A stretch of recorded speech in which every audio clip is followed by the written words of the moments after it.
গোলাঘাটত 3 দিনীয়া কাৰ্যসূচীৰে 65 সংখ্যক কেন্দ্ৰীয় ৰঙালী বিহু সন্মিলনৰ অন্তিম নিশা আশ্চৰ্য দীপান্বিতৰ গীতৰ শৰায়ে মন্ত্ৰমুগ্ধ কৰিলে বিহুপ্ৰেমী ৰাইজক। উল্লেখযোগ্য যে অসমীয়া নৱবৰ্ষ আৰু ৰঙালী বিহু উপলক্ষে গোলাঘাটত 28, 29 আৰু 30 এপ্ৰিললৈ 3 দিনীয়া বৰ্ণাঢ্য কাৰ্যসূচীৰে 65 সংখ্যক গোলাঘাট কেন্দ্ৰীয় ৰঙালী বিহু সন্মিলনৰ 30 এপ্ৰিলৰ অৰ্থাৎ অন্তিম দিনৰ ভাগত বিভিন্ন কাৰ্যসূচীৰ অন্তত সন্ধিয়া 5 বজাত মুকলি সভা, বঁটা বিতৰণী আৰু স্মৃতি গ্ৰন্থ উন্মোচনী অনুষ্ঠান অনুষ্ঠিত হয়। অনুষ্ঠানত মুখ্য অতিথি হিচাপে কৃষিমন্ত্ৰী অতুল বৰা আৰু সৰুপথাৰ সমষ্টিৰ বিধায়ক বিশ্বজিৎ ফুকন উপস্থিত থাকি বক্তব্য আগবঢ়ায়। নিশালৈ জুবিন গাৰ্গ সোঁৱৰণী সাংস্কৃতিক অনুষ্ঠানৰ অনুষ্ঠিত কৰা হয়। সাংস্কৃতিক অনুষ্ঠানৰ উদ্বোধন কৰে নুমলীগড় শোধনাগাৰৰ জ্যেষ্ঠ মুখ্য মহাপ্ৰবন্ধক ডক্টৰ কাজল শইকীয়াই।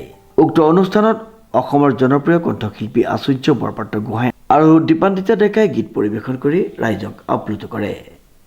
গোলাঘাটৰ পৰা পল্লৱিকা বৰুৱাৰ ৰিপৰ্ট, নিউজ নাও।